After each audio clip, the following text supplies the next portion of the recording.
상향평준화가 되고 있고, 그리고 토익 시험 모르는 사람 없고, 그리고 이 시험 준비하는 과정에서 저희 조급한 마음 갖고 공부하시기 때문에 저는 이 시험이 별로 안 괴로운 시험이 될 수 있는데 굉장히 괴로운 시험이 될 수 있다 생각해요. 그래서 저는 여러분의 멘탈을 관리하는 작업을 하는 것이 또 저의 역할 중에 하나이기 때문에 그런 부분도 제가 좀 말씀드리면서, 또 영어 울렁증이 있다, 나는 영어를 정말 싫어하는 사람이었고 나는 학교 다닐 때도 영어랑 막 단 쌓고 살았었다, 영어를 싫어한다, 여러분 상관없어요. 그리고 제가 여러분한테 여러분 영어 좀 보세요, 영어 좀 좋아해보세요, 저는 이런 사람 아니거든요. 여러분이 자연스럽게 좋아하게 만드는 것이 저의 역할이긴 하겠지만, 토익 시험은 영어를 좋아하게 만들기 참 쉽진 않아요. 이 시험 자체가 막 유쾌한 시험 아니기 때문에 200문제고요. 마라톤 같은 시험이에요. 체력, 실력입니다. 정신력, 너무 실력이고요. 집중력과 지구력도 너무너무 실력이다, 이렇게 얘기를 해요. 그래서 저는 이 시험 준비하는 과정에서 여러분이 한 달 내내 엄청 몰입하게 되실 텐데, 그 시험 준비하는 과정 안에서도 굉장히 중요한 걸 얻었으면 좋겠고요. 시험장 갔을 때는 여러분이 뭐 거기서 어차피 최고일 텐데, 여러분이 어차피 최고가 된 상태에서 시험장 갈 거기 때문에 저는 이미 그 시험장 내에서 여러분을 좀 상상하면서 수업을 디자인하기 때문에 여러분들 좀 진지하게 몰입해 보셨으면 좋겠습니다. 별거 아닌 시험인데요.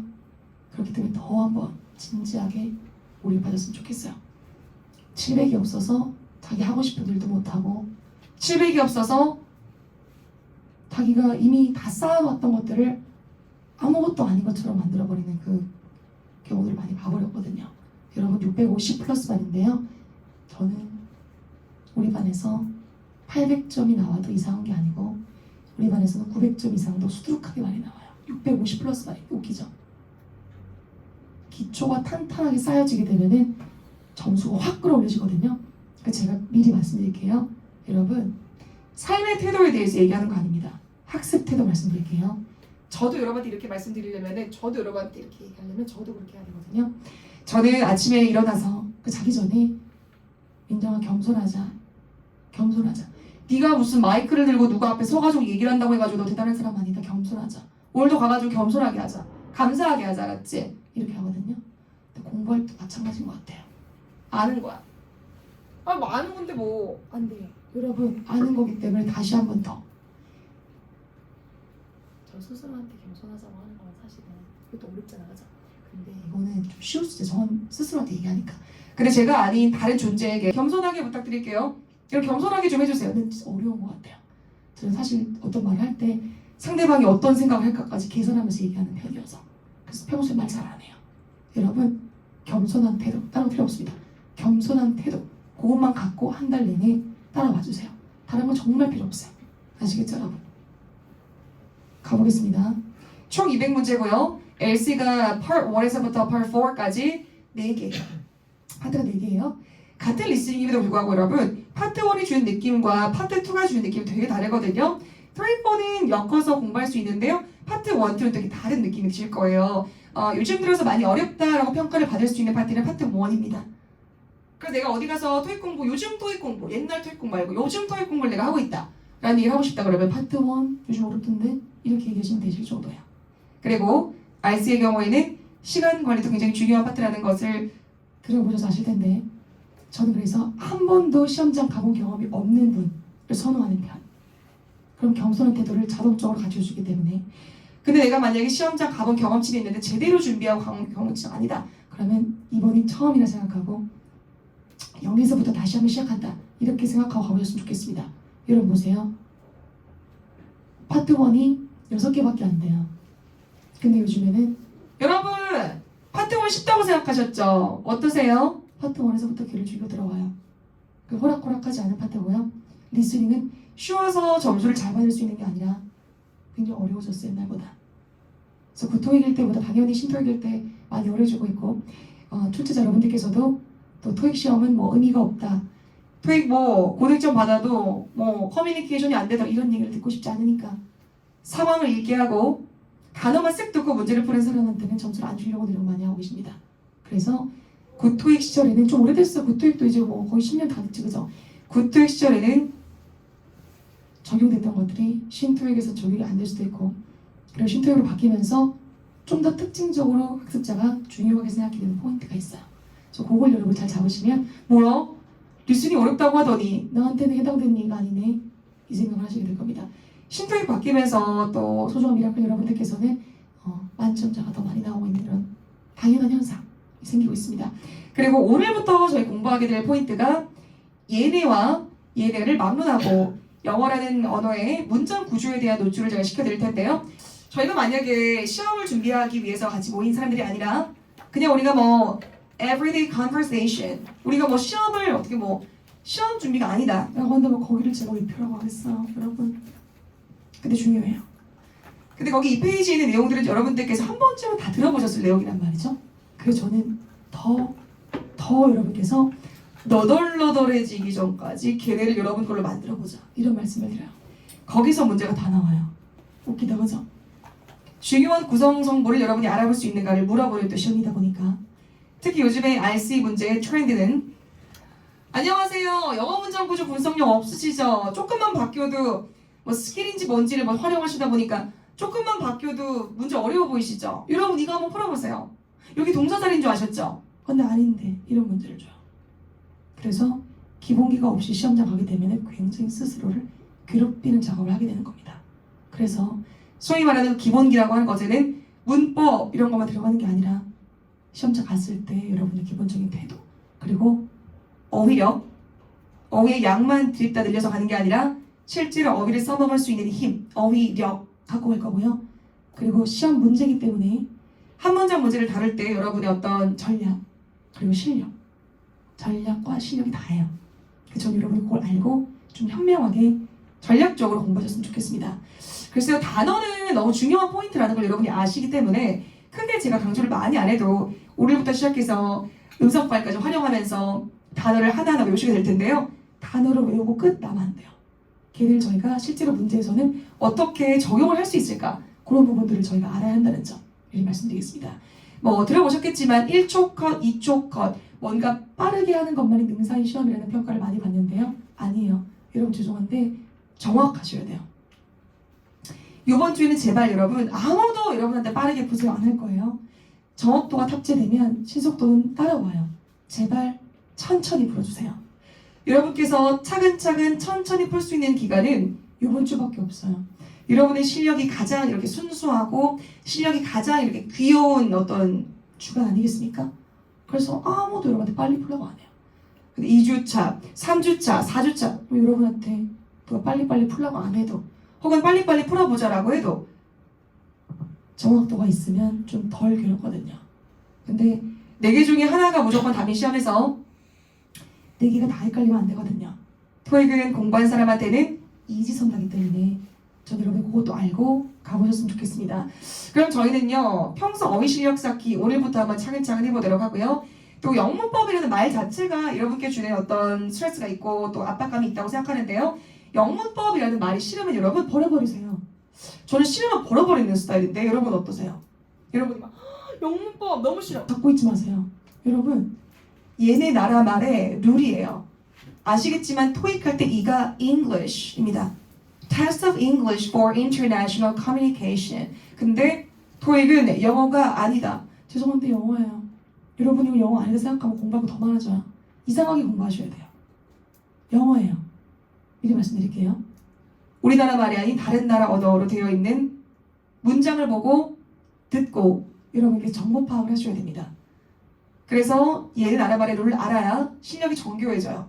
RC 문제를 푸실 때는 뚜렷한 판단 기준 필요하기 때문에 저는 그 판단 기준 잡고 공부하시게 만들어 드릴 거고요. 또 결과가 중요하지만 과정이 또 제대로 되면 결과가 또 빛이 나거든요. 그렇게 되면 여러분께서 잠재적인 스피커가 됐을 때도 좀 덜 힘드십니다. 그래서 같은 걸 공부하더라도 어떻게 공부했냐에 따라서 차이가 좀 많이 만들어지기 때문에 전 여러분의 점수에는 진짜의 것이 좀 있었으면 좋겠습니다. 그럼 저는 집중력을 발휘해주신 여러분을 위하여 문장 구조에 대한 이야기를 한번 해보도록 하겠습니다. 여러분께서 정말 중요하게 여겨주셔야 하는 포인트예요. 문장을 봤을 때 어느 자리가 뻥 뚫려 있는지를 알아봐야 여러분께서 문제를 푸실 수가 있거든요. 그래서 저는 뭐 타이틀에 명사 적혀 있다고 해가지고 몇백 문제, 몇천 문제 풀게 해가지고 여러분이 생각할 수 있는 여유와 시간과 기회를 갖지 못한 채 명사 막 다 찍고 친구야 너 뭐 하는 거야? 야 일단은 이렇게 막 찍어가지고 내야지만이 혼나지 않을 수가 있어. 저가 그 친구가 아니었다면 제 토익쌤이 안 했을 것 같아요. 고마워. 그래서 걔는 항상 시험 나갈 때마다 불안에 떨었어요. 어떡하지? 시험장에서는 섞여 있을 텐데 어떻게 섞여 있다는 생각을 하게 만들지 학습자한테. 여러분 그러시면 아니에요. 여러분께서는 한 문장 문제에서 뚫려있는 그 자리가 무슨 자리인지, 주어 자리가 뚫려있는지, 동사 자리가 뚫려있는지, 목적어 자리가 뚫려있는지, 보어 자리가 뚫려있는지를 알아보고 좀 영리하게 문제 풀겠습니다. 그렇게 실력이 갖춰지면 리스크가 좀 크지 않거든요. 근데 섞여있다는 생각을 하는 순간부터 이제 불안해요. 오히려 여러분께서는 순서대로 문제가 나오고 있구나 라고 생각할 수 있게끔 제가 한번 만들어 드려보겠습니다. 이 중에서 하나만 딱 얘기하고 넘어가세요 라고 한다면 전 동사요. 단연코 동사. 공부를 하시고 나서 문제를 푸셔도 늦지 않기 때문에 이번 주에는 근데 내가 만약에 문제를 풀어볼 거다 라고 한다면 그 문장 내에 동사의 위치가 어딘지, 동사가 어디에 배치가 되어져 있는가를 보면서 갔으면 좋겠습니다. 한 사람이 어떤 것을 자기 걸로 만들고 그리고 습관화 시키기까지는 한 21일 정도가 필요하다고 들었는데요. 그거보다 좀 더 압축해서 노력을 하게 되면은, 밀도 있게 하게 되면은 21일도 안 걸리더라고요, 여러분. 그래서 습관 잡아주세요. 동사 잡는 것은 제가 마지막 날까지도 얘기할게요. 아시겠죠, 여러분? 그래서 한번 동사를 잘 잡아주고 가는 작업은 우리한테 필수적으로 해야 되는 작업. 왜냐하면 동사는 뼈대이다 보니까 뼈대를 잡고 문제를 푼다는 것은 학습자가 스스로를 굉장히 유리한 입장에 놓아주는 행위가 돼요. 그래서 여기서부터 막 이렇게 읽어가지고 대충 뭐 이렇게 하는 거랑 뼈대를 확 잡고 문제를 푸는 거랑은 차이가 많이 나요. 그래서 소위 말하는 그 끄덕 읽기에 집중하기보다는 여러분께서 동사를 잘 잡고 문제를 푸는 것, 전 여기에다가 한번 집중해 보려고 합니다. 이 중에서 여러분께서 처음 들어본 친구들은 없으시겠지만 혹시나 우리가 문장 구조 분석할 때 서로서로 또 모르는 게 있으면 안 되니까 주어는 subject라서 제가 s로 표시할 거고요. 동사는 verb라서 제가 v로 표시할 거고요. 목적어는 object라서 제가 o로 표시하고 보어는 complement라서 제가 c로 표시하겠습니다. 되시겠죠, 여러분? 잘 보세요. 주어, 동사, 목적어까지 중요한 건 다 아시는데 보어 중요한 거 많이 모르세요. 생각보다. 여러분 보어 되게 중요해요. 그래서 아이고 영어 공부한다면서 주동목 아니겠어요? 영어에서 뭐 주동목 이런 거 배워? 이렇게 하면 저는 그 사람 이름 말 안 해요. 저 다른 거는 안 예민한데 이런 부분에 대해서 이걸 가볍게 얘기하는 거에 대해서 좀 예민한 편입니다. 시험을 준비하는 사람한테 가벼운 게 어디 있겠어요? 이해되죠, 여러분? 보어까지 중요해요. 2024 최신 기출 포인트냐고요? 당연하죠. 그러니까 지금 이렇게 강조를 드리고 있는 겁니다. 가보도록 할게요. 영어에는 여러분 8가지 품사가 있는데요. 전 여러분께서 저 품사라는 말을 보자마자 외우려고 들지 않으셨으면 좋겠습니다. 저는 타이틀에 집중하지 않은 편이기도 한데 얘네의 쓰임, 역할, 모습 그리고 문장 내에서의 자리 여러분 안 외우셔도 돼요. 잘 보세요. 제가 동그라미로 묶어두었는데요. 다 들어보셨다가 저 명사, 대명사 갑자기 머리도 어지럽네. 그래서 형용사, 부사 우리가 시험 보는 사람 아니면 이거 왜 해요? 근데 여러분 유리하게 만들려고요. 이런 문제 푸실 때 유리해야 되니까. 그리고 우리나라 말에는 9가지가 있는데요. 영어에는 8가지가 있습니다. 명사 따로 공부할 거고요. 대명사 따로 떼서 공부할 거예요. 명사랑 대명사를 붙여서 알려드렸던 적이 있었는데 그랬더니 명사를 되게 열심히 공부하고 대명사는 뭐 대충 뭐 이렇게 하시더라고요. 여러분 대명사 파트 되게 중요해요. 시험에도 굉장히 많이 나옵니다. 정해져 있어요. 그래서 되게 헷갈리기도 하는데 여러분이 뭘 헷갈려 하시는지를 제가 이미 미리 알고 있으니까 제가 선수 쳐서 여러분 이 문제 조심하세요. 이 문제 한번 풀어보세요. 여러분이 유의미한 실수들을 많이 해보고 시험장 가기 전까지는 실력을 갖고 가실 수 있게끔 만들어 드릴 겁니다. 그리고 형용사 부사 파트는 묶어서 공부할 거예요. 선택지 항상 같이 주거든요. 그래서 비교 대조해서 공부 한번 해볼 거고요. 그리고 전치사는 따로 빼서 공부해야 돼요. 너무너무 중요한 파트고 작고 소중한 전치사 어휘 문제가 나왔을 때 문법 문제는 어렵지 않아요. 근데 어휘 문제가 나왔을 때 여러분이 많이 힘들어할 거예요. 그래서 이 부분도 저희가 한번 확 잡아보겠습니다. 토익 공부를 하는 사람이기 때문에 더 확실하게 잡아야 되는 파트. 근데 우리가 토익 시험이 아니야. 뭐 기초 영어 이렇게 하는 거야. 그래도 중요해 전치사는. 영어에서는 어려운 단어를 우리가 막 엄청 열심히 학창시절에 외웠는데 실제로 쓰지도 않아. 그 쉬운 단어 옆에다가 전치사들을 콩콩콩콩 다르게 바꿔서 내가 하고자 하는 말을 많이 표현하거든요. 그래서 얘네를 잘 잡아두면 또 한 단계 업그레이드가 되실 거예요. 실력에 있어서. 그 동사 파트를 따로 떼서 공부할 겁니다. 쉬운 파트가 있고 어려운 파트가 있는데 그 쉬운 파트와 어려운 파트를 넘나들면서 자유자재로 여러분께서 동사를 잘 잡고 공부하시는 게 중요하다는 말씀을 드리고요. 동사를 잘 잡게 되면 저는 동사 수업하기 전날에는 제가 지금 뭐 하루 이틀 수업한 것도 아닌데도 불구하고 맨날 그렇게 잠이 안 와요. 동사 파트를 이거 공부하고 나면 한 학습자의 어떤 기본적인 문법 실력은 물론이거니와 독해력까지 근데 거기다가 정보 파악 능력까지 탑재가 돼. 그래서 전 동사 파트는 좀 많이 강조하게 될 것 같아요. 그리고 많이 달라져요 여러분께서. 그래서 제가 중요하다 미리 말씀드리고요. 그리고 접속사 파트는 또 접속사와 더불어 저희가 막 관계사 파트도 연결해 해석하기 때문에 접속사와 관계사 파트도 같이 공부하게 될 텐데요. 얘는 여러분 접속사를 제가 앞으로 세모 표시를 할 거예요. 제가 그림을 잘 못 그리는데요. 그래서 그런지 못하는 걸 자꾸 잘 해봐야지만이 열심히 해봐야지만이 뭐 언젠가는 잘하게 되겠지라는 어떤 믿음이 있어서인지 저는 자꾸 그려보는 편이에요. 제 입장에서 그림이라고 하기 좀 그렇지만 저 정도도 저한테 그림이랍니다. 그리고 안타깝게도 토익 공부할 때는 너무 안타깝다 그죠? Oh my gosh, oops 감탄사 공부하지 않습니다. IELTS 공부할 때. 그래서 저희가 다행이다 이 정도는 또 빼고 공부할 수 있겠네 이 생각을 하고 가봤으면 좋겠습니다. 학습의 기본이 암기긴 하잖아 그죠? 근데 그 어떻게 왜를 제시하는 게 제일 더 중요한 역할 중에 하나이기 때문에 여러분 영어 문장의 오형식 외우실게요. 시험 보겠습니다. 이렇게 안 할 거예요. 누가 저한테 민정아 영어 문장의 오형식 외워와 알았지? 그랬으면 저 이거 이렇게까지 오래 붙잡고 있지 못했을 것 같습니다. 노출시켜드릴게요. 자주. 그리고 문제에서 자연스럽게 만날 수 있게 만들어드릴게요. 그래서 굳이 여러분께서 집에서 하루 종일 이렇게 S 플러스 V, S 플러스 V 플러스 SCK를 외우고 있게 만들지 않겠습니다. 시간 아깝죠? 그런 것들을. 되죠 여러분? 가겠습니다. 일단 저는 주어 자리에 놓여야 하는 친구들 그리고 말이 어렵다. 각자 주어 막 there, it, there 막 나와 있는데 얘를 외우라는 뜻이 아니에요 여러분. 아 저런 것도 저기에 들어가는구나 하면서 큰 그림을 한번 그려볼 수 있도록. 왜냐하면 시험 준비하는 사람한테는 디테일이 굉장히 중요하다 보니까 저희가 또 그 다가온 날들에 디테일을 굉장히 잘 따져서 공부할 거다 보니 큰 그림을 잘 그려놔야 디테일이 보여요. 그래서 제발 큰 그림을 이번 기회에 한번 그려볼게요. 그리고 동사 자리가 뻥 뚫려 있을 때 여러분께서 어떻게 다룰 건가? 그리고 동사는 뭘 일치시켜줘야 한다고 하는데 뭘 일치시켜줘야지만이 문제 풀 때 내가 조금 정답률 높여서 맞출 수 있을까? 요 생각을 한번 해보도록 하겠습니다. 오늘 하는 부분은요 이미 여러분한테 있는 부분일 수 있어요. 그렇기 때문에 잘 끄집어내서 정리해보자 이런 말씀드립니다. 일단 여러분 주어 자리가 뻥 뚫려 있다라고 하면 여러분 머릿속에는 적어도 명사 역할한 친구가 있어야 된다 이 생각이 오늘 이후로는 잡혀있으면 좋겠습니다. 제가 아까 영어 문장의 오형식이다라고 언급드렸는데요. 굳이 여러분 안 적어줘도 괜찮아요. 아시겠죠? 문장의 주어, 동사, 목적어가 있는 문장이다.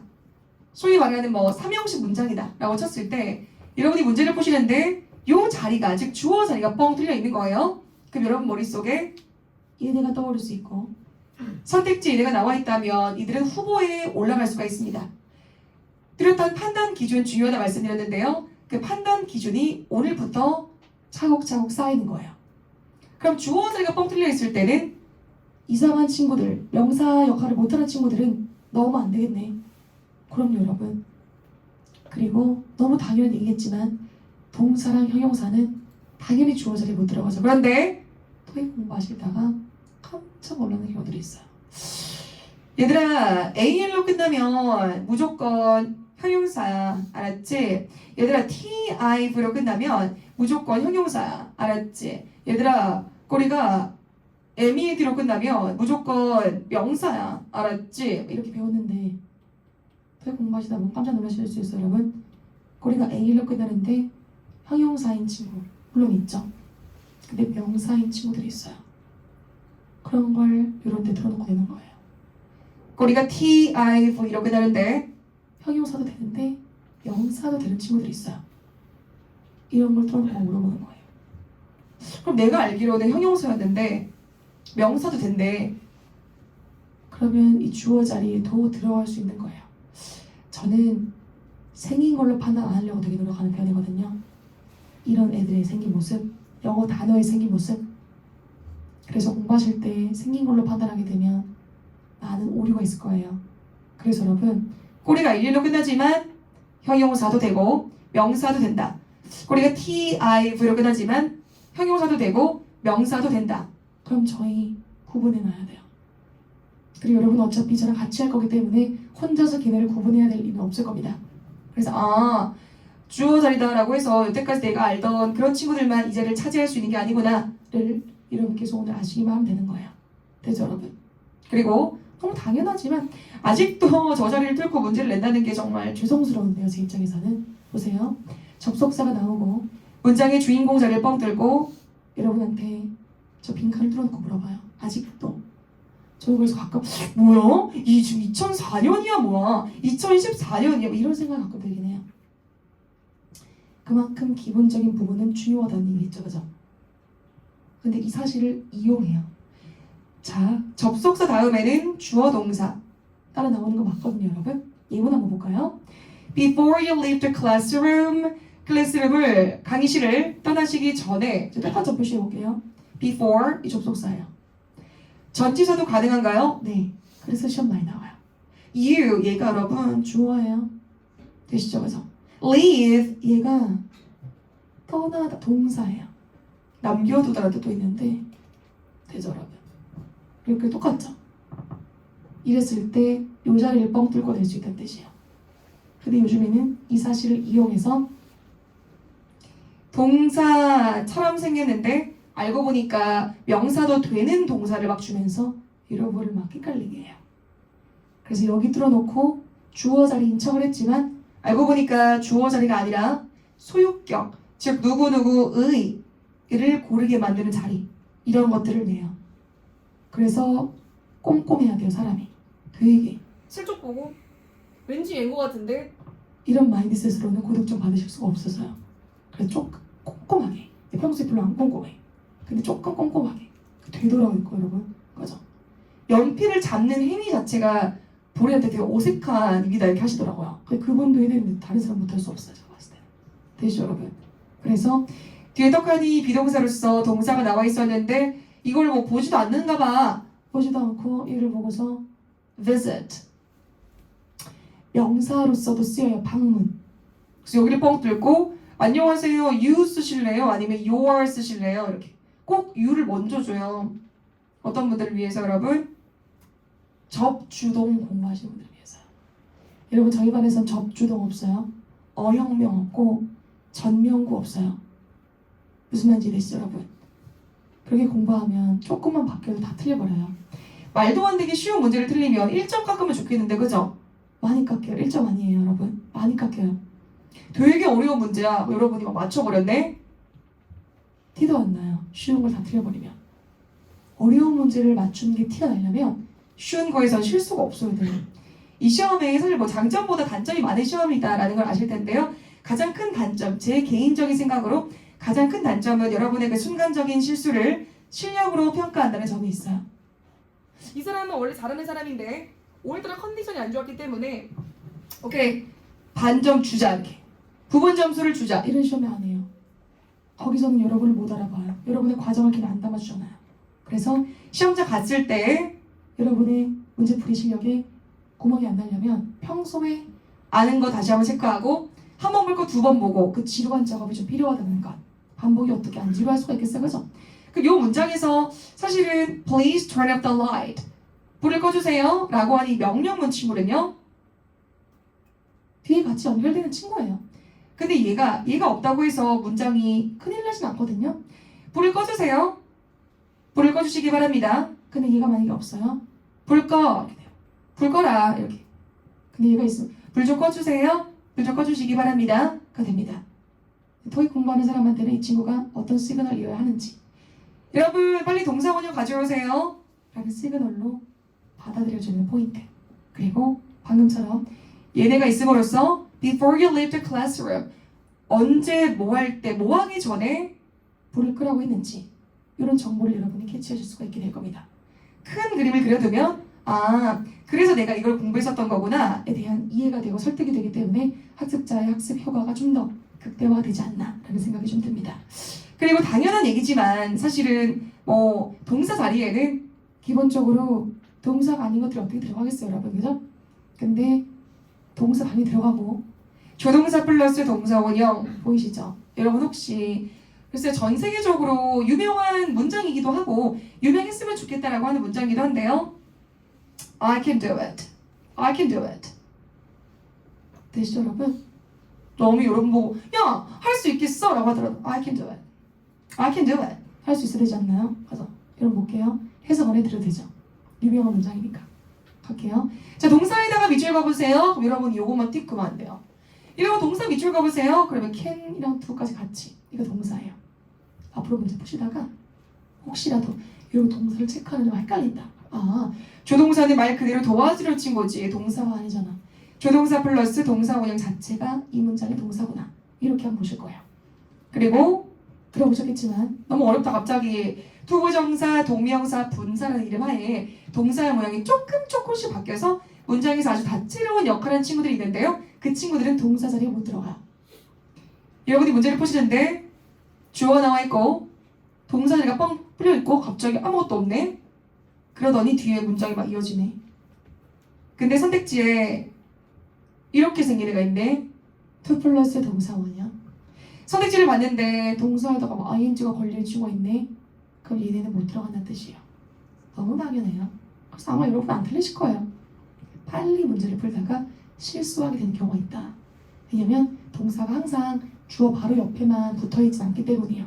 슬쩍 봤는데 동사 자리인 줄 알았는데 알고 보니 아닌 문장 구조도 많거든요. 그래서 그런 걸 빠르게 알아보려면 정확도가 처음에 잘 잡혀 있어야 되기 때문에 저는 처음부터 잘 다지고 가는 게 되게 중요한 시험이야 라고 말씀드리고 싶습니다. 그리고 앞서 말씀드렸지만 명령문은 동사 원형으로 시작하는데요. 제가 아까 please 보여드렸잖아요. 근데 어떤 분이 선생님 저는 please가 붙으면 명령하는 것 같지가 않아요. 이렇게 하시는 거예요. please는 우리한테 명령문 시그널이에요. 여러분 명령문이에요. 명령문에는 주어가 없는 게 아니고 여러분 you예요. you. 그래서 보통은 뭐 please를 magic word다 이렇게 부르기도 하는데 사실은 뭐 아시겠지만 우리한테는 그게 중요하지가 않죠. 그래서 얘는 여러분 동사 원형 가져오십시오 이거기 때문에 여러분이 이 부분을 보고 여기를 아직도 뚫고 내는 문제들도 있기 때문에 이런 문제는 저희가 절대 실수하지 않고 나오도록 하겠습니다. 그럼 저는요 아까 살짝 보여드렸지만 여러분 보세요. 판단 기준이 필요해요. 여러분한테는 문제 푸실 때 앞으로도 되게 많이 언급될 포인트고 제가 뭐 사람 이름처럼 막 전명구 사람 이름 아니냐 여러분 그렇게 외우면 이상하다고 이렇게 말씀드리는데요. 얘네는 제가 오늘 첫날부터 얘를 한번 언급드려보려고요. 여러분이 문제를 푸시는데 제가 반복 계속하고 있어요. 동사 자리가 뻥 비어있는 거예요. 그랬을 때 여러분의 판단 기준 얘네를 써야 안 헷갈려요. 동사 문제를 못 푸시는 분의 특징은 하나 넣어본다는 점이 있어요. 선택지가 공부 안 하면 4개가 다 헷갈리거든요 여러분. 그럼 4개를 막 다 넣어봐. A도 넣어보고 B도 넣어보고 C도 넣어보고 이 작업 평소에 하는 거. 평소에 힘이 굉장히 중요하지 않습니까? 그죠? 평소에 넣어보셔도 괜찮아. 하나 넣어보고 해석해보고 근데 시험장에서 어떻게 이렇게 해요? 태를 본다는 건 걔가 능동으로 나와 하는데 혹시나 수동으로 나와 있지 않은지 하는 건지 되는 건지 그걸 체크하게 될 거고요. 오늘부터는 안 해도 돼요. 아직까지 큰 그림이니까. 반복수 체크하는 일은 뭐 워낙 유명한 또 포인트이기 때문에 여러분께서 비동사에 관한 안 헷갈리시는데 일반 동사로 넘어가는 순간부터 아 쌤 전 S가 붙어있길래 S가 붙어있으면 복수인 줄 알고 이렇게 헷갈리게 돼요. 그렇죠? 여러분 단수예요 복수예요?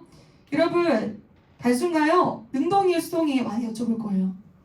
매 강의 시간마다 이렇게 대답했을 때 실수하셨던 분이 시험장에서 안 들렸어요. 시험장에서 안 들려야 돼요.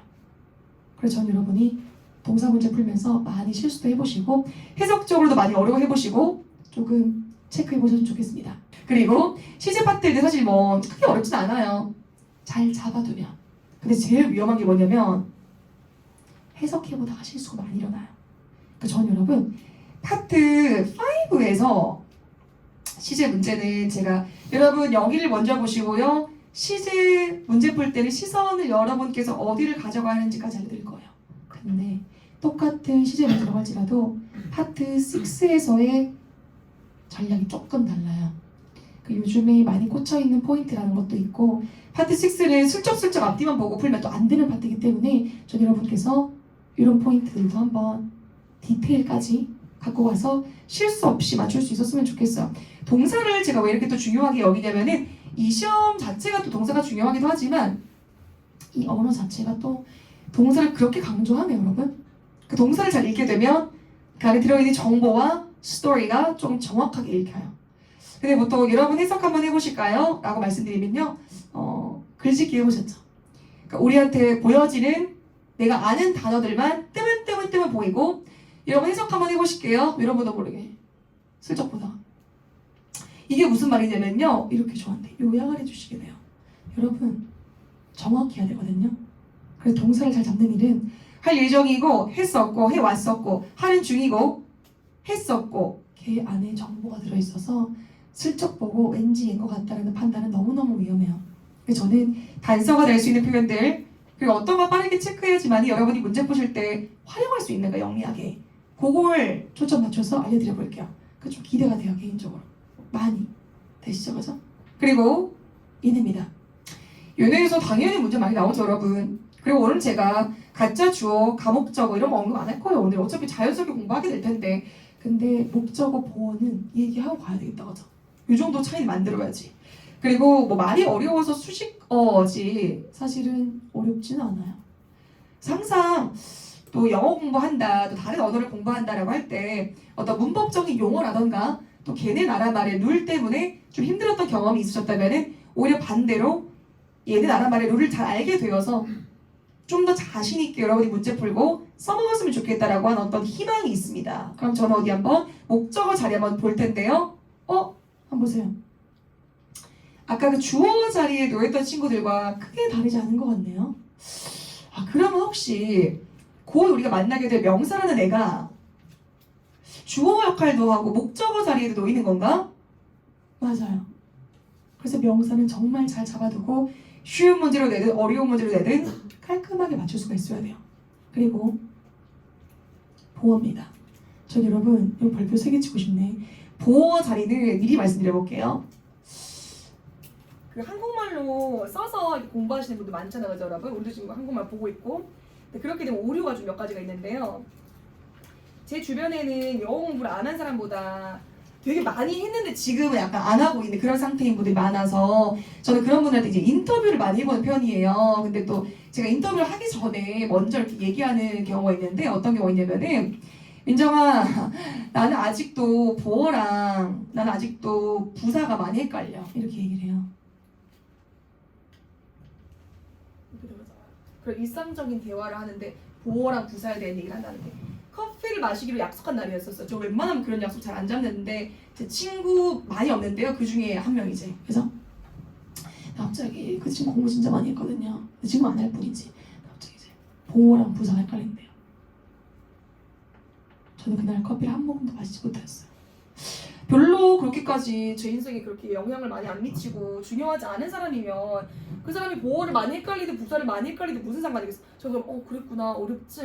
보어가 많이 어렵긴 하지 부사가 많이 헷갈리긴 하지 하고 공감하고 끝냈을 것 같아요. 그런데 내 인생에서 너무 중요하고 너무너무 소중한 존재가 보어랑 부사를 헷갈린다는 거예요. 그래서 그날 커피 못 마셨어요. 이해되시죠 여러분? 그 정도예요 제가. 그 정도. 이런 거에 하나는 갈게요. 보어 자리에는요 여러분 부사가 못 들어가요. 얘도 되고 쟤도 되고 하는 포인트도 공부하다 분명히 있는데요. 이 자리에는 미리 제가 알려드려보려고요. 부사가 못 들어가요. 그래서 슬쩍슬쩍 보다 보면 또 뭐 연구 결과 발표 드릴게요 여러분. 보어 이렇게 비읍 들어가고 부사 막 이래가지고 왠지 막 보어 부사 그럼 대충 뭐 비슷 아니에요. 그걸 노리고 시험에 내요. 최근에 내냐고요? 냈으니까 제가 이런 말씀을 드리는 게 아니겠습니까? 여러분은 매달 최신 기출 포인트에 맞춰서 공부하는 사람이 될 텐데 이게 좀 많이 부러운 부분이에요. 되시겠죠 여러분? 그러면 문제를 푸는데 보어 자리가 뻥 뚫려 있네 라는 걸 내가 알아보려면 보어를 필요로 하는 문장이 어떤 건가를 내가 알아야 되겠네. 여러분 자체 교재 2페이지에 보시면요 영어 문장이 5형식 나와 있는데 거기 안에서 보어라고 적혀있는 형식이 딱 크게 2가지가 있거든요. 혹시 보셨나요? 뭐가 있어요 여러분?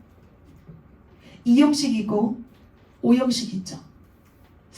그럼 2형식이다 라고 하는 것은 주어, 동사, 주어를 보충 설명해주는 말.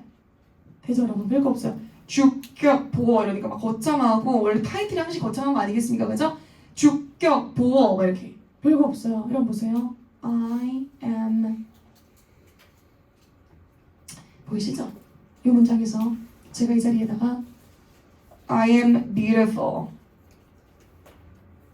형용사 I am a student 요거 명사 아직 모르셔도 돼요. 그래서 여러분 전 여러분이 형용사 명사라는 걸 헷갈린다는 자체가 너무 신기하고 정말 감동적이네요. 어떻게 그럴 수가 있어. 그죠? 갈게요 여러분. 위에서 I am beautiful 했을 때는 보세요. 형용사를 지금 넣은 상태인 거예요. I am a student 학생 이런 명사를 넣었을 때는 이 한번 보세요. 주어와 주격보의 관계가 동격이 돼요. 동격이라는 말이 뭔지 아시죠? 같다가 되는 거예요. You are a teacher. This is yours. 이런 것들이 다 이 문장 구조 안에서 나오는 거예요. 저희는 리스닝 공부하면서 뒤집어 보기도 할 거고 물어볼 때도 써먹히니까. 그리고 저 자리에 형용사를 넣을래? 명사를 넣을래? 맨날 물어볼 거 아니 여러분한테. 왜요? 선택지를 만들어야 되니까.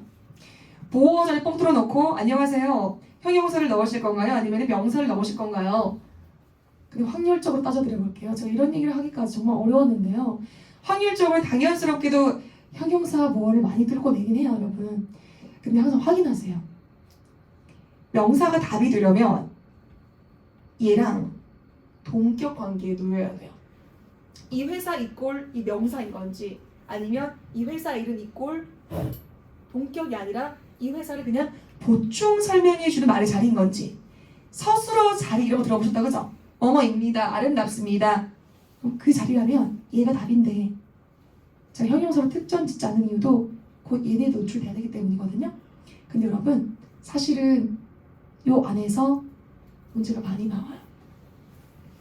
슬쩍 보고 한국말로 해석하면 왠지 부사가 답인 것 같아. 근데 알고 보면 얘가 답이고 이런 문제를 줘요. 그래서 한국말로 해석했을 때 왠지 얘가 답인 것 같다는 여러분이 이제부터 안 하셨으면 좋겠는 거. 그죠? 아 왠지 쌤 왠지 얘인 것 같은 거예요. 저는 만약에 그 애매하다라고 누가 느낀다 하잖아요. 그러면은 앉혀가지고 물어봐요. 어떤 부분에서 애매함을 느껴야 되는지. 공부해보다 보면 살짝 아는 것도 있어. 여러분이 아는 살짝도 아니야. 심지어 많이 알아. 근데 이제 그거 안 보이고 약간 모르겠는 거막 미쳐버리겠는 거지. 그죠?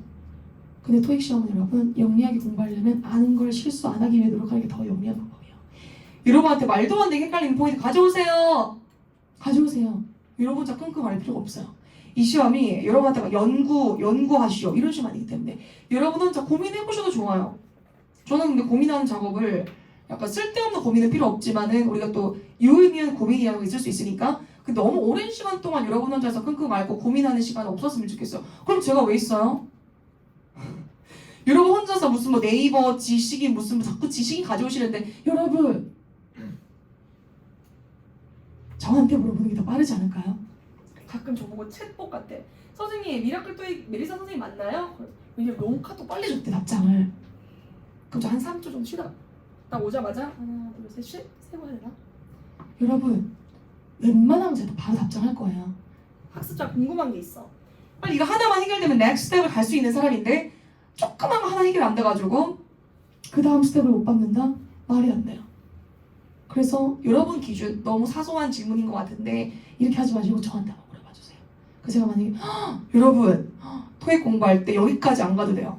여러분 거기까지 안 가도 돼. 여러분이 이쪽 방향으로 와야 되는데 속도가 느리고 괜찮거든요. 뭐 어때? 근데 약간 이쪽 와야 되는데 막 이쪽 간다던가 이쪽 가야 되는데 막 이쪽 간다던가 여러분 이쪽으로 오세요를 제가 얘기해드려야 되니까 그래서 제가 그 말씀 드린 거예요.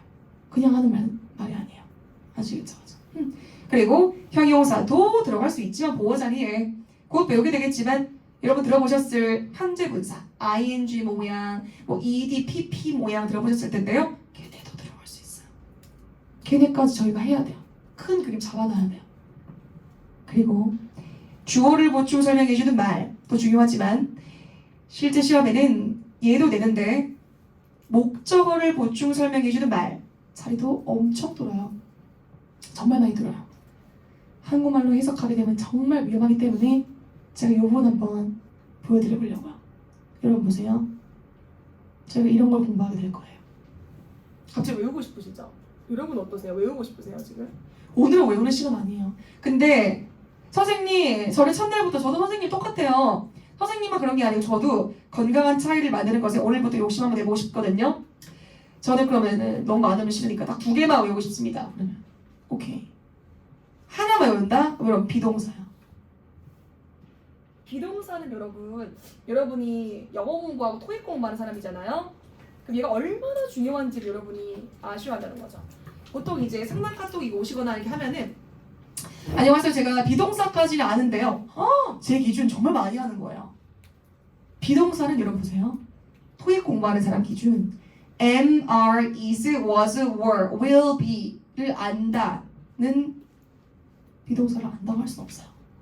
비동사를 내가 안다라고 할 수 있으려면 비동사 옆에 뻥 뚫려 있을 때 그 자리가 보어 자리라는 걸 알아볼 수 있는지, 그 자리에 명사가 왔을 때는 주어와 주격보의 관계가 동격이 된다는 걸 알아볼 수 있는지, 형용사가 왔을 때는 동격이 아니라 보충 설명해주는 말이 될 수 있다는 걸 아는지, 그리고 ing가 진행시제 아닌가요?가 아니라 비동사 플러스 ing가 되어야 비로소 해당 문장이 밑줄 긋고 V 표시 가능한 진행시제가 될 수 있다는 걸 아는지, pp만 띡 보고 수동태 아닌가요? have pp 수동태 아닌가요? 아니세요?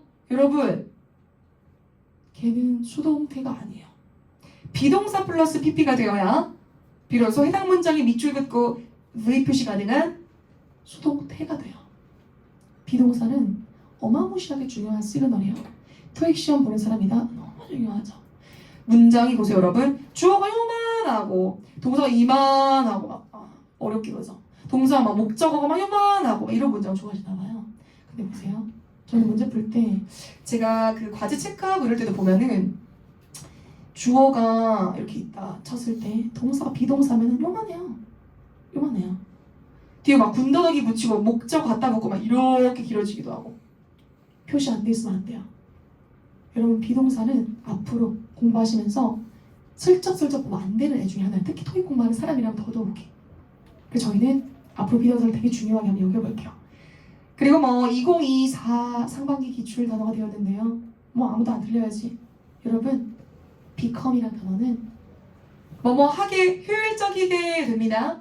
하게 됩니다. 이렇게 해석하게 되면 여러분 하게라고 해석이 된다면 무조건 부사인데요. 안 돼요.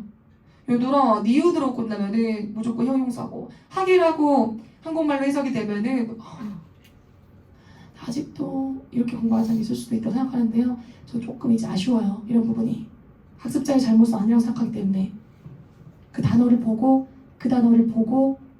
걔가 부사인지 형용사인지 알아봐야 되는데 보고 한국말로 해석했을 때 얘가 이거 이렇게 해석되니까 형용사도 이렇게 되면 안 돼요. 여러분 이거 영어 become이라는 단어가 become 주고 나서 빈가 뻥 뚫려 있다. 형용사를 쓸래요? 뭘 쓸래요? 부사를 쓸래? 형용사를 쓸래? 여러분 맞추시겠네. 오늘 하루만 듣고도 형용사가 답이에요. 동사를 수식하는 건 부사 아닌가요? 부사가 답 아닌가요? 이런 사람들이 시험장에 오면 안 되는 거였던 거죠. 여러분 이 동사를 알아봐야지만이 보어를 넣을지 즉 형용사를 넣을지 부사를 넣을지 알 수가 있습니다.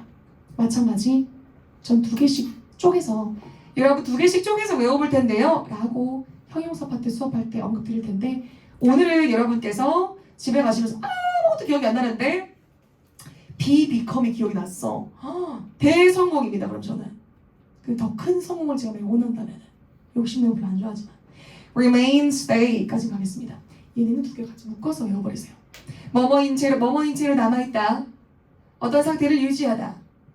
건강하세요 이거 있죠. 건강하게 유지하세요 이렇게 하지 않잖아 그죠? 건강하게 유지하세요 너의 상태를. 그럼 stay healthy가 아니란 뜻이에요. stay healthy 이렇게 되겠죠. 여러분 다른 거 필요 없고 이 4개만 하고 오늘 가져가면 어떨지. 그죠? 처음이에요. 제가 첫날에 4개를 가져가 달라고 한 게 항상 여러분 다른 거 필요 없고 비동사만 가져가세요. 빨간 색깔 표시 보이시죠? 그래서 이렇게 4개까지 한번 해볼게요. 다시 말씀드리지만 2024년이에요. 아시겠죠 여러분? 그리고 저는 일을 한번 가고 싶습니다. 여러분께서는 이 6개를 다 외우시게 될 거예요. 자연스럽게. 억지스럽게 외우는 거 저 별로 안 좋아하는데 여러분 외워야 됩니다 하면 거짓말 안 하고 여러분 외울 게 있어요? 요건 외워주시면 됩니다 할 거고 여러분 이건 외우는 것도 괜찮지만 이렇게 한번 생각해보는 건 어떨까요? 또 이해를 바탕으로 한 암기가 또 어마무시한 힘이 있으니까 그런 부분도 제가 언급 드릴 텐데 얘는 좀 외울 필요가 있어요. 근데 오늘은 말고 이 형식 동사만 오늘 외우셔도 돼요.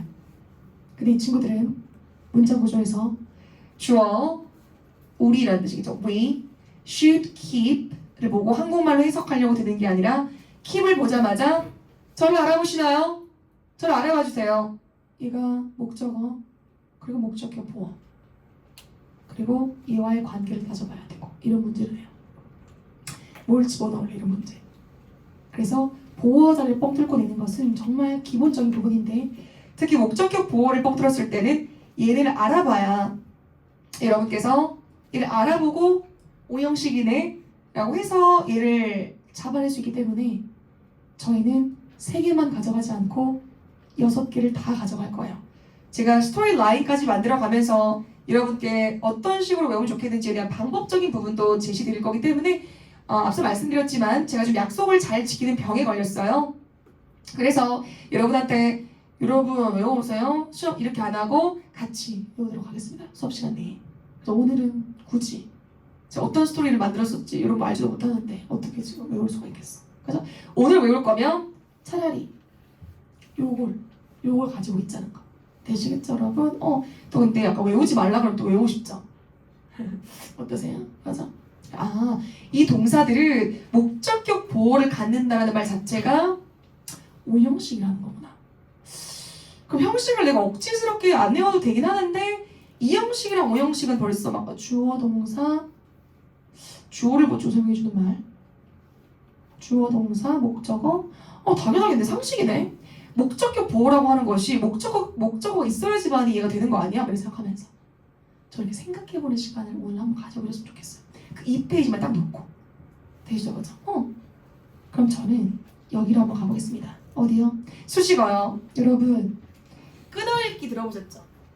끊어읽기를 뭐 따로 배워야 되거나 끊어읽기를 잘하는 거 있고 영어를 잘하는 이건 아니에요. 전 끊어읽기보다 중요하게 생각하는 건 뭐냐면 동사 잡기야. 전 누가 문제를 푸는데 갑자기 딱 풀어보세요 하면 갑자기 어떤 사람이 동사를 착 하고 시작해요. 소리 착 끼쳐요. 중요한 게 뭔지 아는 사람이네 이렇게. 그죠? 근데 막 긴장이 되면 될수록 막 텍스트가 많아질수록 막 다 끊으시는 분이 있거든요. 그 마음을 100% 제가 이해할 수는 없지만 근데 저걸 하고 싶다. 내가 끊어보고 싶다라고 한다면은 여러분이 전치사 덩어리 앞에서만 끊고 관계사절을 뭐하러 끊어보죠? 괄호치고 뭐 수식 표시 한번 해준다던가. 그래서 부사절이래. 부사절이다라고 하면은 자기가 주어 동사를 품고서 문장에서 부사 역할을 한다는 건가? 얘는 근데 없어도 되는 건가? 이런 고민 한번 해보면서. 근데 투부정사구? 그럼 동사에다가 투가 띡 걸렸고 얘 뒤에 뭐가 막 따라오나 보다. 덩어리인가 보다. 이런 데서 끊고. 분사구는 뭐하러 끊어요? 자기가 이미 끊어줬는데. 여러분 보세요. 얘네가 수식어들이야. 자, 짧은 문장은 일형식이다. 누가 이렇게 얘기를 해요. 그럼 여러분이 아니다라고 해야 돼요. 짧은 문장이라고 해서 무조건 일형식인 게 아니에요. 그 안에 들어있는 알맹이가 주어 동사고 군더더기가 막 붙은 거예요. 근데 끊고 끊어봤더니 결국 이 문장에서 얘는 필요 없는 애였네. 길어도 일형식 될 수 있어요. 그래서 슬쩍 보고 왠지 막 기니까 몇 형식이 아니라 해당 문장 내에 주어 동사가 들어있는가 혹은 문장 구조를 봤더니 주어 동사까지만 있는 게 아니라 주어를 보충 설명해주는 말까지 있는가 봤는데 뭐 보어가 없네. 목적어 즉 대상이 되는 말 I love you 라는 문장 아시죠? 그런 문장이 다 이 문장 구조예요. 그럼 어떤 문장에는 주어 동사가 들어있는데 목적어가 하나가 있는데 하나가 더 있는 애가 있네. 줄 대상이 필요하고 줄 것이 필요한 동사 수요 동사 막 이런 게 등장하나 본데 이런 것도 배우게 되는 건가? 그럼요. 그리고 오늘의 마지막 아까 보셨던 주어 동사 목적어 목적격 보어 얘가 5형식이에요. 보세요. 1형식에는 주어 동사가 들어있죠. 이 형식에는요. 3형식에는요. 4형식에는요. 5형식에는요. 들어있죠 여러분. 보세요. 우리 토익 공부하는 게 많이 안 했어요. 이거 왜 해요? 5형식. 뭐하러 해요? 토익 공부를 해야 돼. 영어 문장에 오형식 하지 마라. 요즘에 그렇게 저한테 누가 팁을 주시는데 영상을 이렇게 만들 적에 뭐 하지 마라 그럼 많이 본다고 하면서 저한테 알려주더라고요.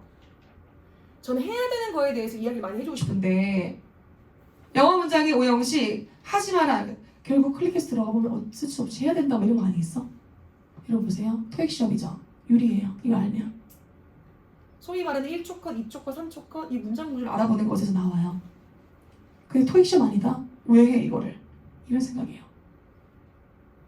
유용한 표현들, 상황에 따라 달리 쓰일 수 있는 표현들. 리스닝 할 때도 중요하지 그죠? RC 공부하는 사람한테는 문장 구조가 보여야 돼요. 조금 빨리 정확하게.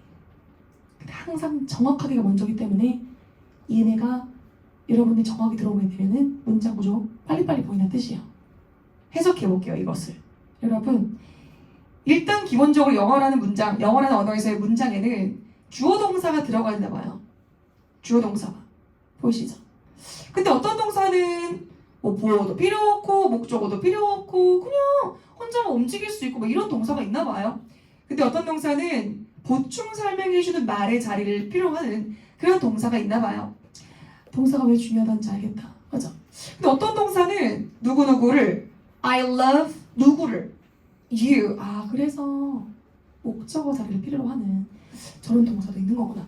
근데 네 번째 형식은 누구누구에게 보통 사람이 많이 나와요. 그리고 줄 것이 필요한 이런 동사들. 줄 한자 공부해 보셨나요? 준다는 거겠죠? 그래서 4형식 동사는 닉네임이 또 수요 동사 이렇게 붙여지기도 해요. 그리고 마지막 5형식 목적까지 다 있고 여기를 뻥 뚫어요. 문제내기 너무 좋아요. 헷갈리게 하기도 너무 좋고.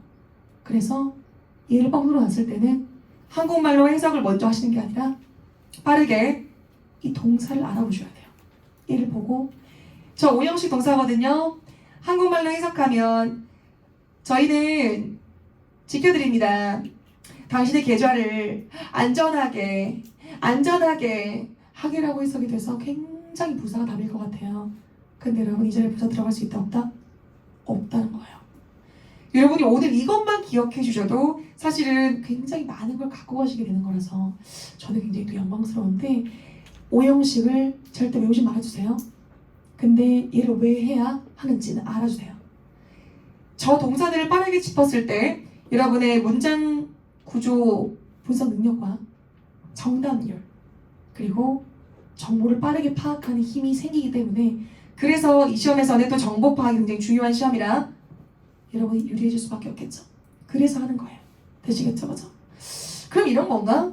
영어 문장을 구성하는 4대 필수 구성 요소가 아까 뭐라고 말씀드렸죠 여러분? 저는 약간 수업 시간 내에 복습하는 걸 좋아해요. 집에 가서 좀 쉬게. 그죠? 여러분 쪼개볼게요. 더 머릿속에 더 큰 그림으로 가볼게요. 영어 문장을 구성하는 그 4대 필수 구성 요소. 걔가 주된 요소, 주 요소 이렇게 하고. 그죠?